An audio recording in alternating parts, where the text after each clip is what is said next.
बनने के लिए व्याकुल हैं। प्राइमरी स्कूल में क्या शिक्षकों की बहाली की स्थिति है कि जनवरी कैसे लिखा जाता है, सभी टीवी चैनलों पे देखते हैं। स्टूडेंट्स तो तब सीखेंगे जब शिक्षक उन्हें तरीके से सिखा पाएंगे, समझा पाएंगे। शुक्रिया आपका हमसे जुड़ने के लिए। दुमरेंद्र पटना कॉलेज से जुड़े हुए हैं। दुमरेंद्र, स्वागत है आपका, रखिए अपनी प्रतिक्रिया।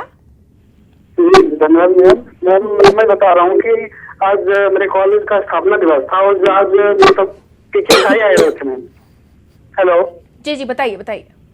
जी टीचर साई आए हुए थे और बहुत सारे गेस्ट आए हुए थे। पूर्व डीजीपी सिद्धार्थ साहब त्रिपुरा के और बहुत अच्छे आदमी हमारे कॉलेज के आए हुए थे। लेकिन तब जो टीचर साई साहब बोल रहे थे कि अभी तक बिहार गवर्नमेंट खुद से एक भी कॉलेज बिहार में नहीं बना है अभी तक। अंग्रेज के मतलब जैसे पटना कॉलेज की बात कीजिए, इस कॉलेज में पढ़ता हूँ तो पहले से ही बना हुआ है ना, आजादी के पहले का ही सब कॉलेज बना हुआ है।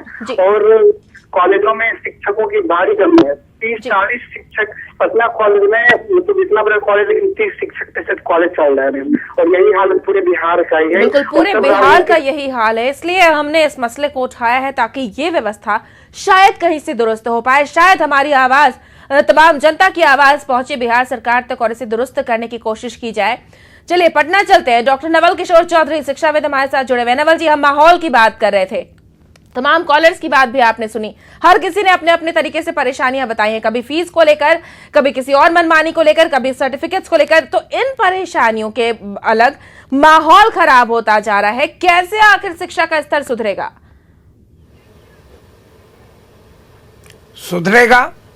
अगर विश्वविद्यालय, कॉलेज और स्कूल का नेतृत्व ऐसा हो सके जिसमें मोरल अथॉरिटी हो, प्रोफेशनल अथॉरिटी हो, ज्ञान की अथॉरिटी हो, लेकिन केवल ज्ञान से नहीं होगा, मोरल अथॉरिटी हो। जो द्वितीय है कि उसकी जो एकेडमिक अथॉरिटी हो और गवर्नेंस और मैनेजमेंट में सुधार हो। मैं आपको स्कूली शिक्षा पर अपनी बात करना चाहूंगा जी। स्कूली शिक्षा पर नीतीश सरकार ने एक आयोग बनाया था। जी बताइए बताइए, हम सुन पा रहे हैं आपकी आवाज नवल जी, बताइए। हाँ, एक आयोग बनाया था वर्तमान सरकार ने। माननीय नीतीश कुमार जी जो मुख्यमंत्री हैं, उनकी पहल पर समान स्कूल प्रणाली आयोग, कॉमन स्कूल सिस्टम पर बना आयोग, जिसके अध्यक्ष थे professor Muchkund Dubey, former foreign secretary और वर्तमान में president council for social development Delhi. और इसके मेंबर सेक्रेटरी थे तत्कालीन प्रधान सचिव शिक्षा विभाग बिहार सरकार और अनिल सदगोपाल जैसे शिक्षा। इसकी रिपोर्ट के अनुसार बिहार में एलिमेंट्री स्कूल की संख्या में 75% की बढ़ोतरी की आवश्यकता बताई गई अगले 5 साल में यदि लागू होता। सेकेंडरी स्कूल की संख्या में 100% इंक्रीज की बात की गई, रेकमेंड किया गया अगर आप यूनिवर्सलाइज करना चाहते हैं। और सीनियर सेकेंडरी में 7.5 गुना वृद्धि, शिक्षकों की संख्या 3 गुनी, उनको स्केल देने की बात की गई, इंफ्रास्ट्रक्चर सुधारने की बात की गई, बहाल किया जाता है, लेकिन इस नियोजन नहीं हो पाता है और बार बार ये कहा जाता है, ये दावे किए जाते हैं कि शिक्षकों की संख्या बढ़ा दी जाएगी, प्रिंसिपल के पद पर प्रोन्नति दी जाएगी। आंकड़े बताते हैं कि जिन लोगों ने एग्जाम्स दिए, कायदे से पास हुए, आज तक उनकी बहाली नहीं हो पाई। बहाली अगर नहीं हुई तो ठेके पर शिक्षक आए और ऐसे लोगों की एंट्री हुई जिन्हें स्पेलिंग लिखना नहीं आता, संडे मंडे तक लिखना नहीं आता, जनवरी लिखना नहीं आता, और वो पढ़ाते हैं बच्चों को। घोटाला और घपला भी कम नहीं हुआ। एक बात आपको हम याद दिलाना चाहेंगे, प्रथम शिक्षा मंत्री मौलाना अबुल कलाम आजाद की जयंती मनाई गई, 3 दिवसीय आयोजन हुआ था, लगभग 1 महीने तक तैयारी की गई, करोड़ों की राशि खर्च हुई और जितना उसके बाद विरोध हुआ, सबने कहा कि ऊर्जा को लेकर जितनी खर्च की गई इस आयोजन के दौरान, अगर उसका इस्तेमाल शिक्षा व्यवस्था को दुरुस्त करने में लगाया जाता तो आज शिक्षा व्यवस्था कुछ और होती। हम सिर्फ एक का एग्जाम्पल दे रहे हैं आपको, एक आयोजन का। ऐसे कई आयोजन होते हैं, कई तैयारियां होती हैं, लाखों करोड़ों का खर्च होता है, लेकिन उस पैसे का इस्तेमाल शिक्षा के लिए नहीं किया जाता? आप बिल्कुल ठीक कह रही हैं, लेकिन मैं मौलिक प्रश्नों को उठा रहा हूं। सरकारी नीति क्या है एजुकेशन के बारे में, यह मूल प्रश्न है। क्या बिहार सरकार चाहती है कि शिक्षा उसकी जिम्मेदारी हो? नहीं चाहती है। क्या शिक्षा उसकी प्राथमिकता है? तो फिर दावे क्यों करती है? दावे किए जा रहे हैं कि ड्रॉप आउट खत्म हो गया, ड्रॉप आउट की परेशानी खत्म हो गई है बिहार से, तो फिर दावे किस बिना पर किए जाते हैं? हम आप तक आएंगे, लेकिन एक सवाल जो जहन में लोगों के उठ रहे हैं, उसमें एक और आंकड़े में जोड़ना चाहूंगी। जो आंकड़े हमारे पास आए हैं, जो लोग आरोप लगाते हैं पिछले 8 सालों में बिहार में 2 काम बड़ी ही तेजी से हुए हैं। शिक्षा का जो स्तर है वो बहुत ही तेजी से नीचे गया है, और इजाफा अगर कुछ में हुआ है तो जगह जगह पर शराब की दुकानें खुली हैं। सोचिए माहौल कैसे खराब होगा, घर घर तक शराब पहुंचेगा, और वहां पर हर दिन रोज की कलह, और उसके बाद बच्चों को क्या सीखने को मिलेगा वो भी सोचिए। घर से प्राथमिक शिक्षा शुरू होती है, फिर विद्यालय जाती है, और विद्यालय में क्या सीखेंगे बच्चे ये सोचिए, क्योंकि शिक्षा का स्तर ही चौपट है। तो फिर ऐसे में कैसे बढ़ेगा बिहार, कैसे बनेगा बिहार, कैसे बढ़ेंगे बच्चे? नहीं बढ़ेगा बिहार, नहीं बढ़ेगा बिहार। बिहार नहीं बढ़ रहा है, ध्वस्त है स्कूली शिक्षा, गुणवत्ता ध्वस्त है, संख्या नहीं है, गुणवत्ता नहीं है, इंफ्रास्ट्रक्चर नहीं है। सरकार चुप है, चुप्पी नहीं है, साजिश में शामिल है। प्राइवेट स्कूल सिस्टम को 2 वर्ल्ड क्रिएट किया हमने, 2 दुनिया बनाई है। 5% 10% लोगों के लिए एक दुनिया खड़ी कर ली प्राइवेट स्कूल का। प्राइवेट यूनिवर्सिटी बिल पास हो चुका है, कानून बन चुका है। दूसरी तरफ 90% से अधिक लोगों के लिए हमने 2M दर्जे, दूसरे दर्जे की सरकारी व्यवस्था की है, जहां न शिक्षक है, न इंफ्रास्ट्रक्चर है, न गुणवत्ता है। संडे मंडे प्राइमरी शिक्षा की बात की, अब तक हमने स्कूल शिक्षा की बात की है। हम हायर एजुकेशन पर भी गौर फरमाएंगे, और उस पर हम चर्चा करेंगे कि बिहार में केंद्रीय विश्वविद्यालय को लेकर जो आंदोलन का दौर देखा गया, जिस तरीके से छात्रों ने सड़कों पर उतरकर आंदोलन किया, शिक्षकों ने चाहा कि यहाँ पर केंद्रीय विश्वविद्यालय बनाया जाए, लेकिन क्या इसका लाभ मिला? क्या अभी भी छात्र बाहर नहीं जाते पढ़ने के लिए? जाते हैं, बड़ी संख्या में जाते हैं, और इसे रोक पाने में सरकार नाकाम है। अरविंद पांडे हमारे साथ जुड़े हुए हैं सासाराम से, पहले उनसे बात कर लेते हैं। अरविंद जी, स्वागत है आपका, रखिए अपनी प्रतिक्रिया। जी नमस्कार। नमस्कार, बताइए। देखिए बात ऐसी है कि हाँ, बड़े बड़े वादे किए जाते हैं मुख्यमंत्री के माध्यम से या शिक्षा मंत्री के माध्यम से, लेकिन 2-2.5 साल पहले यहाँ टेट जो निकाला गया, उस टेट में लगभग 25,000 से 30,000 लोगों की बहाली की गई। और उसके बाद भी यहाँ पे टेट अभ्यर्थी पड़े हुए हैं, लेकिन उनकी बहाली नहीं की जा रही है। प्राइमरी स्कूल में, मिडिल स्कूल में, हाई स्कूल में तो कुछ हुआ भी है। तो बड़े बड़े वादे किए जाते हैं, और उसका एक कैंप लगेगा, वो मतलब डेट ये लोग रखते हैं, ये लोग सब कुछ करते हैं, लेकिन कुछ करते नहीं है, बस घोषणा होती है। तो इससे काम नहीं चलेगा। यहाँ जनता जागरूक हो चुकी है, जनता समझ चुकी है कि अब क्या हो रहा है, और उसके अनुसार लोगों को परिणाम भी मिलेंगे। शिक्षा तो यहाँ एकदम बिल्कुल बर्बाद हो चुकी है, और स्कूल का माहौल खराब हो चुका है। बिल्कुल बिल्कुल। और जिसका पेमेंट जो लोग ज्वाइन किए हैं 8 महीना 10 महीना पहले नए नियुक्ति वाले, उनका पेमेंट भी अभी तक नहीं हो सका है। तो 7,000-8,000 रुपया मिलेगा, उसमें 1 साल तक पेमेंट नहीं होगा। और जो अभ्यर्थी पास करते हैं उनका 3-3 साल तक बहाली नहीं होगा। गलत आंकड़ा पेश किया जाएगा। बहाली तो छोड़िए, जिन शिक्षकों को ठेके पर पढ़ाने का जिम्मा दिया गया है, वो खुद कितनी परेशानियों में है ये देख लीजिए ना आप। कहाँ वो बढ़ पा रहे हैं? क्या उनका परिवार सुख से जी पा रहा है? क्या उन्हें 2 वक्त की रोटी नसीब हो पा रही है? पैसे अगर दिए जाने होते हैं तो ऐसा भी वक्त आता है कि 5-5 साल, 8 साल, 10 सालों तक पैसे नहीं मिले। ऐसे लाखों करोड़ों लोग हैं जो सड़क पर उतरकर आंदोलन करते हैं, लेकिन फायदा कुछ नहीं होता। नंदकिशोर हमारे साथ एक कॉलर जुड़े हुए हैं, नंदकेश्वर माफ कीजिएगा। नंदकेश्वर जी, स्वागत है आपका, रखिए अपनी प्रतिक्रिया। जी नमस्कार। जी नमस्कार, बताइए। जी मैं बोलना चाहूंगा, एक समय मुख्यमंत्री ने, जी माननीय मुख्यमंत्री ने एक बार, गुजारिश है आपसे कि आप अपने टीवी सेट का वॉल्यूम कम कर दें और फिर अपनी बातें रखें। जी शराब, हेलो जी बताइए। शराब बिकने से बिहार का विकास होगा। शराब बिकने से विकास होगा, ये मुख्यमंत्री जी ने कभी बात तो ये बोली थी। हम समझ नहीं पाए आपकी बातों को, कृपया दोहराएं। चलिए, संपर्क लगता है टूट गया है। मोतिहारी से अमिताभ हमारे साथ जुड़े हुए हैं। अमिताभ, स्वागत है आपका, रखिए अपनी प्रतिक्रिया। हाँ, मैं अमिताभ बोल रहा हूँ। जी बताइए। जो प्रश्न पूछा गया है आपके यहाँ कि छात्रवृत्ति में गार्जियन क्यों इस ढंग से दुर्व्यवहार करते हैं, तो सबसे बड़ी बात होती है कि छात्रवृत्ति के साथ सबसे बड़ी बात यह है कि बच्चों की उपस्थिति 75% होनी चाहिए जी।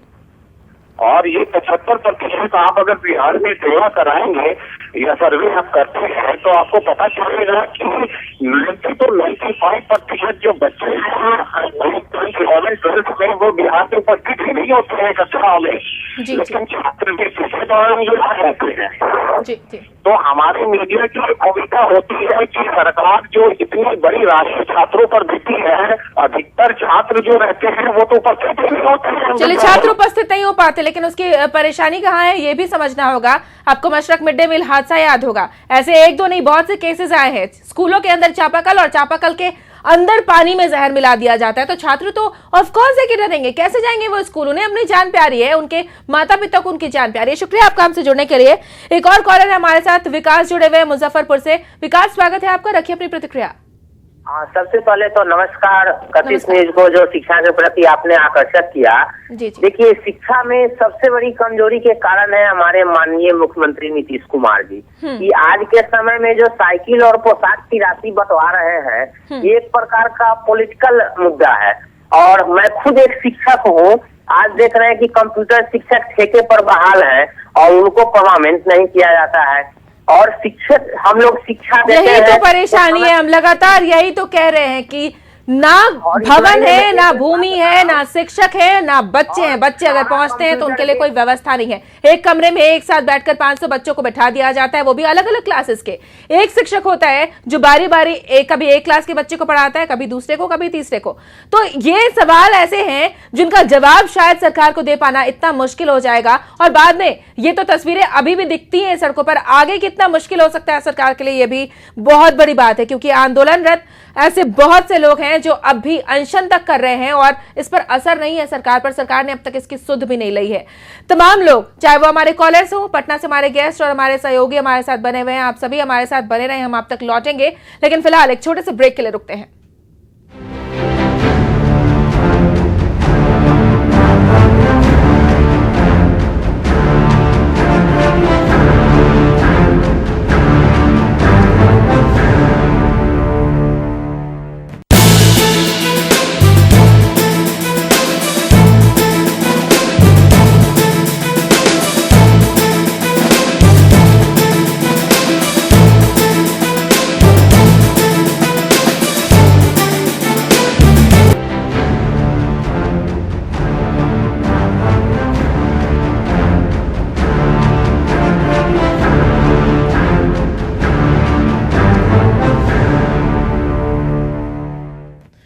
चलिए, तो इससे पहले कि हम चर्चा आगे बढ़ाएं, हम एक दो बातों को याद दिलाना चाहेंगे। तमाम कॉलर्स जो हमारे साथ जुड़ रहे हैं, आपसे गुजारिश है कि आप अपने टीवी सेट का वॉल्यूम प्लीज कम कर दें, क्योंकि आप तक आपकी आवाज हम तक बहुत स्पष्ट तरीके से नहीं पहुंच पाती है। चलिए, अब एक बार फिर चलते हैं पटना। डॉक्टर नवल किशोर चौधरी शिक्षाविद हमारे साथ बने हुए हैं, हमारे सहयोगी शैलेंद्र भी हमारे साथ बने हुए हैं।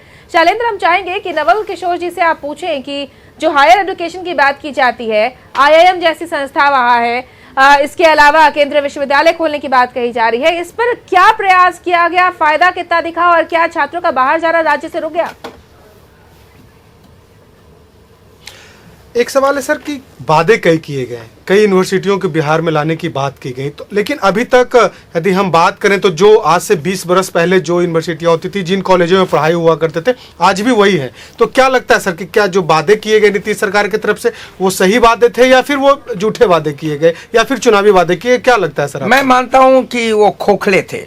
मैं आपको स्पष्ट बताऊं कि मुख्यमंत्री ने मेरे एक प्रश्न के जवाब में 5 साल पहले ये कहा था कि वो पूरी कोशिश करेंगे कि पटना विश्वविद्यालय को केंद्रीय विश्वविद्यालय का स्तर मिले। यदि उन्होंने कहा कि यदि उसमें वो सफल नहीं होंगे तो पटना यूनिवर्सिटी को केंद्रीय विश्वविद्यालय की सुविधा के अनुसार सारी सुविधाएं देंगे, लेकिन आज तक नहीं हुआ। यह सही बात है कि कुछ विश्वविद्यालय खुले यहाँ, जैसे सेंट्रल यूनिवर्सिटी एक खुला है बिहार में, लेकिन वह भी आज अच्छी स्थिति में नहीं है। यह सही है कि चंद्रगुप्त ठीक है खुला, लेकिन नहीं है। लेकिन बिहार के 95% से भी अधिक बच्चे या बच्चियां सरकारी विश्वविद्यालय स्टेट यूनिवर्सिटी में पढ़ते हैं, और स्टेट यूनिवर्सिटी की स्थिति बहुत ही खराब है, वह ध्वस्त है। नेचुरली बिहार में जो कुछ दिखाने के लिए प्रतीक रूप में चाणक्य नेशनल यूनिवर्सिटी बनी, अब तो नालंदा इंटरनेशनल यूनिवर्सिटी बन गई है, और चंद्रगुप्त, ये कुछ लोगों के लिए है, 2 से 3% लोगों के लिए। जहां बिहार है, जहां बिहार के बच्चे बच्चियां हैं, चूक कहां हो रही है? सवाल ये है, लोगों के यही सवाल है कि आखिर हो क्यों नहीं रहा, चूक कहां हो रही है? चूक है नीति में, चूक है नियत में, चूक है प्रोग्राम में। Government is not serious. और बिहार सरकार का मतलब माननीय नीतीश कुमार होते हैं, जो मुख्यमंत्री हैं।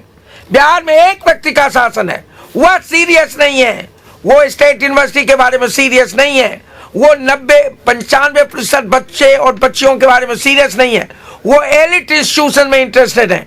उनके नाम से जो इंस्टीट्यूशन जुड़ा हुआ है, उसके अलावे उनको किसी विश्वविद्यालय में दिलचस्पी नहीं है।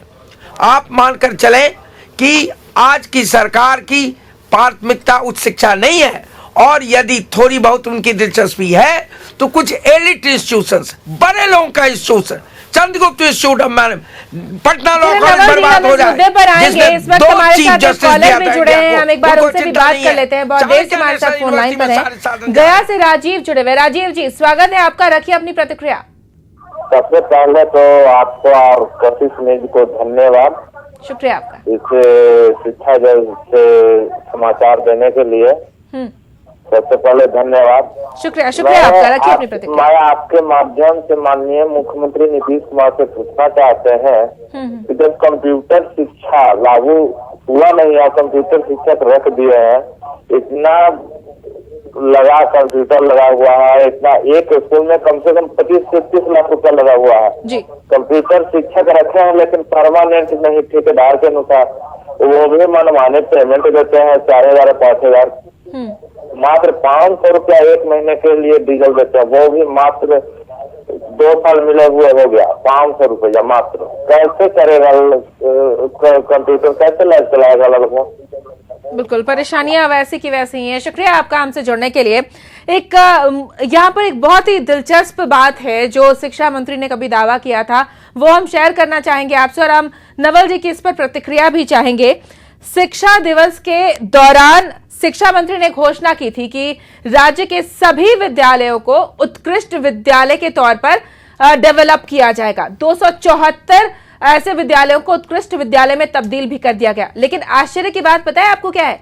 वो ये है कि 274 ही ऐसे विद्यालय थे जिन्हें आंका जा सकता था कि वो उत्कृष्ट बन सकते हैं, जबकि 76,000 प्रारंभिक विद्यालय हैं और उनकी इतनी ज्यादा दयनीय स्थिति है कि उनके उस विद्यालय में जाने के लिए बच्चे हिचकिचाते हैं। दैट इज, अगर हम देखें तो ये 0.5% का आंकड़ा है जो डेवलप हो पाया, और आप सोचिए कि कितना बड़ा दायरा है जो अब तक डेवलपमेंट की ओर मुंह बाए खड़ा है। नवल जी, आपकी प्रतिक्रिया?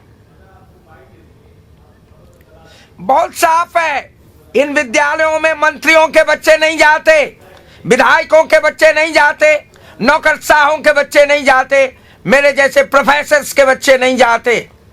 और यदि हमारे बच्चे उसमें नहीं जाते हैं तो नीति निर्धारकों में, नीति के अनुपालकों में कोई दिलचस्पी नहीं होती है इन विद्यालयों की स्थिति सुधारने में। माननीय मुख्यमंत्री को भी इसमें कोई दिलचस्पी नहीं है। स्वाभाविक है कि विद्यालयों की स्थिति बद से बदतर हो रही है। इनरोलमेंट शायद बढ़ रहा है, इसमें फर्जी इनरोलमेंट का भी योगदान है, कुछ पोशाक और साइकिल का भी योगदान होगा, लेकिन गुणवत्ता इतनी गिर गई है कि कोई भी अपने बच्चे को मजबूरी की स्थिति में सरकारी विद्यालयों में भेजना चाहता है। और उन्हीं गरीबों के बच्चों में से कभी-कभी ऐसे बच्चे भी निकलकर सामने आते हैं जो देश का नाम रोशन करते हैं, लेकिन उन्हें आगे आने का मौका नहीं मिल रहा। तो उनके साथ कितनी बड़ी धोखाधड़ी है, कितनी ज्यादा बेईमानी है, ये सोचने वाली बात है। 2 कॉलर्स इस वक्त हमारे साथ है, सतीश जुड़े हुए हैं और साबिर हसन दरभंगा से जुड़े हुए हैं, माफ कीजिएगा, सबीर, जानना चाहेंगे आपकी प्रतिक्रिया। सबीर, अगर आप तक आवाज पहुंच रही है हमारी तो हम चाहेंगे आपकी प्रतिक्रिया, और गुजारिश भी है आपसे कि टीवी सेट का वॉल्यूम कम कर दें। जी मैम, मुझे ये जानकारी चाहिए था। जी बताइए। हेलो जी बताइए, आपकी आवाज मिल रही है हमें? जी, आपकी आवाज मुझे आ पा रही है। बताइए। जी, मैं दरभंगा में रहा हूँ। मैं दरभंगा बिहार में के बजीतपुर में है, ठीक है, एक कॉलेज है IMTI, ठीक है, माती मुजीबा टेक्नोलॉजी से। क्या? हेलो जी जी बताइए, सुन रहे हैं हम। जी, वो इतनी ठंड पड़ रही है तब भी वो लोग छुट्टी नहीं दे रहे हैं। अभी ठंड बढ़ी हुई है लेकिन स्कूल बंद नहीं किया गया है, जबकि निर्देश जारी कर दिया गया है कि 12 जनवरी तक स्कूल बंद रहेंगे। ये भी एक परेशानी है। इसे लेकर भी कई बार स्कूल अपना प्रबंधन की अगर हम बात करें तो अपना मनमाना रवैया अख्तियार करते हैं, और ये सिर्फ ठंड की वजह है, अलग अलग समय में भी दिखता है। शुक्रिया आपका हमसे जुड़ने के लिए। तो ये भी एक परेशानियां है। इस तरह की परेशानियां हर जगह देखने को मिल रही है कि स्कूल मनमानी कर रहा है, स्कूल बंद नहीं किए गए हैं, बच्चों की तबीयत कुछ इस तरह खराब होती जा रही है ठंड की वजह से। सतीश हमारे साथ जुड़े हुए हैं। सतीश, स्वागत है आपका, रखिए अपनी प्रतिक्रिया। सतीश, सुन पा रहे हैं आप हमें?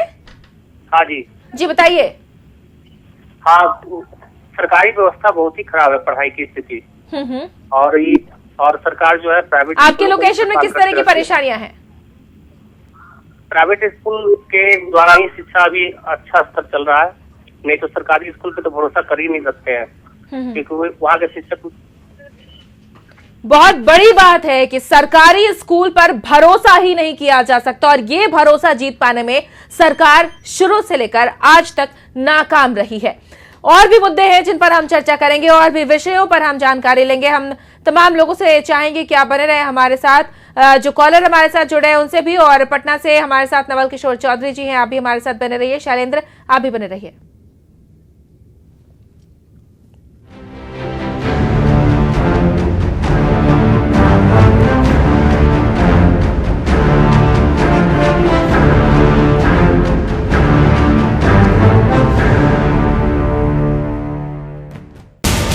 स्वर्णिम इतिहास से शांति के संदेश तक, पराक्रम की पटकथा से सत्याग्रह की प्रयोगशाला तक, सियासत के ककहरे से भ्रष्टाचार की काले तक, गौरवशाली सूबे की दैनिक गाथा हर रोज सुनाएगा पल पल बिहार, शाम 7 बजे।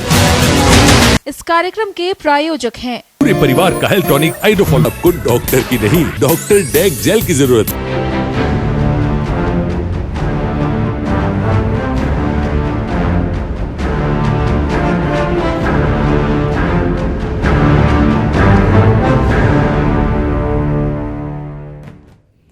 और इससे पहले कि हम चर्चा आगे बढ़ाएं, हमारे साथ कॉलर जुड़े हुए हैं, काफी देर से हमारा इंतजार कर रहे हैं, पहले उनसे बात कर लेते हैं। छपरा से संजय जुड़े हुए हैं। संजय, स्वागत है आपका, रखिए अपनी प्रतिक्रिया। हेलो जी संजय जी, बताइए अपनी, रखिए प्रतिक्रिया। हमारी प्रतिक्रिया है कि जो बिहार का शिक्षा व्यवस्था है, किसे जिम्मेवार मानते हैं आप? जो व्यवस्थाएं आप देख रहे हैं, जो खामियां दिख रही है, जिम्मेवार किसे मानते हैं? जी सुन पा रहे हैं आप हमें? तो हम चाहेंगे ये जानना कि जिम्मेवार आप किसे मानते हैं? जिम्मेवार तो ये बिहार के मुखिया है, और सबसे पहले शिक्षा मंत्री जो इसके जिम्मेवार है। वो तो कहते हैं कि वो सुविधाएं दे रहे हैं, और नीतीश कुमार जिम्मेवार इसके। लेकिन वो तो कहते हैं कि वो सुविधाएं दे रहे हैं, परेशानियां खत्म हो रही हैं। हेलो, चलिए, आवाज लगता है बहुत अच्छे से नहीं पहुंच पा रही। तो लोग कह रहे हैं कि मुखिया जिम्मेवार हैं, शिक्षा मंत्री जिम्मेवार हैं, लेकिन दोनों ही अपने अपने तरीके से दावे कर रहे हैं कि व्यवस्थाएं दुरुस्त की गई हैं। पटना चलते हैं। शैलेंद्र, आपसे हम जानना चाहेंगे कि जो मैनेजमेंट स्कूल्स हैं, कॉलेजेस हैं वहां पर, खासतौर पर पटना में, उनकी स्थिति क्या है?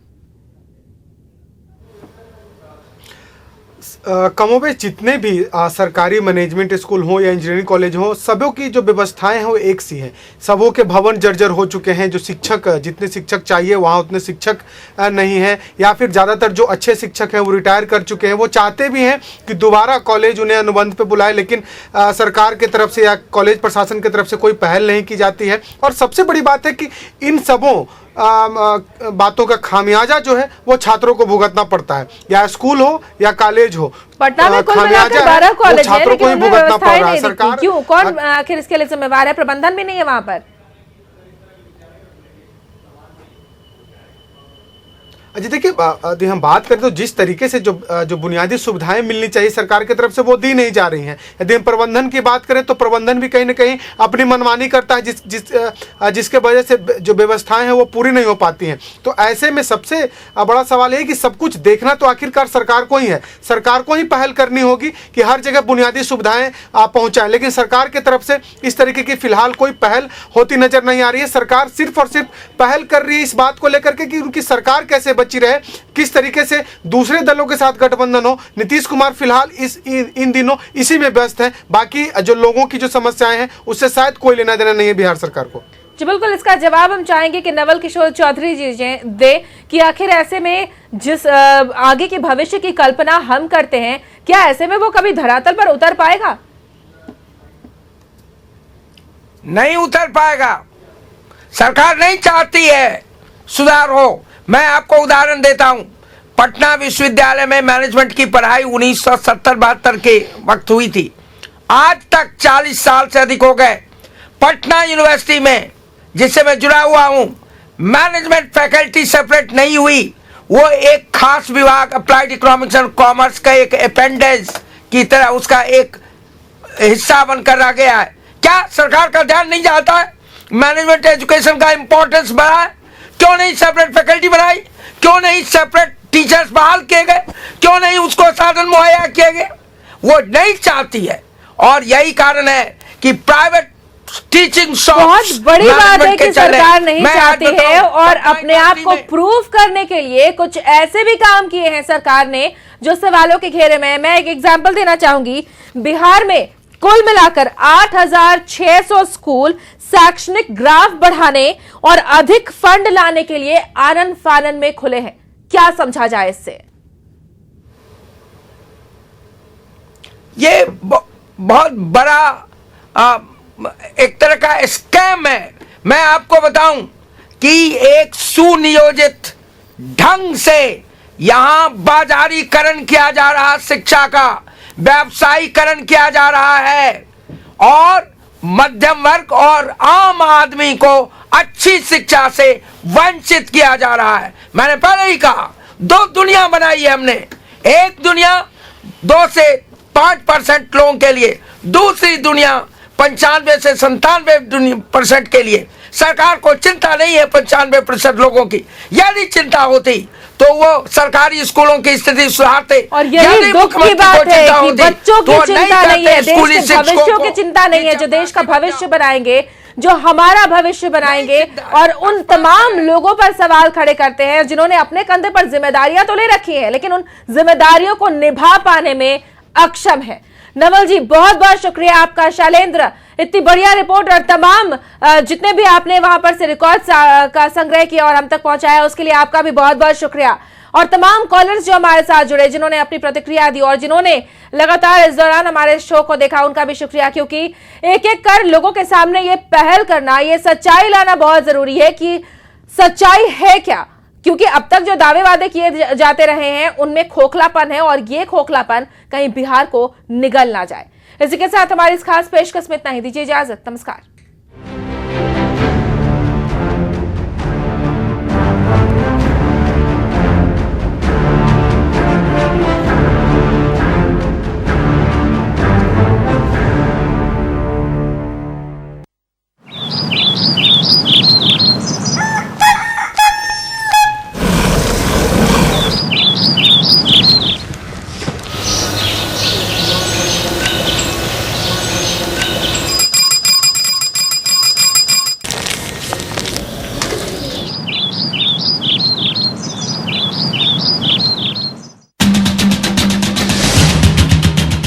मुल्क हो या सरहद पार, अजीबो गरीब नजारे हैं हजार। सातों महाद्वीप और 7 समंदर पार, हर पल लगता है जहां खबरों का अंबार। जानिए आधे घंटे में पूरा संसार। ये संसार है हर रविवार रात 8:30 बजे सिर्फ कशिश पर। स्वर्णिम इतिहास से शांति के संदेश तक, पराक्रम की पटकथा से सत्याग्रह की प्रयोगशाला तक, सियासत के ककहरे से भ्रष्टाचार की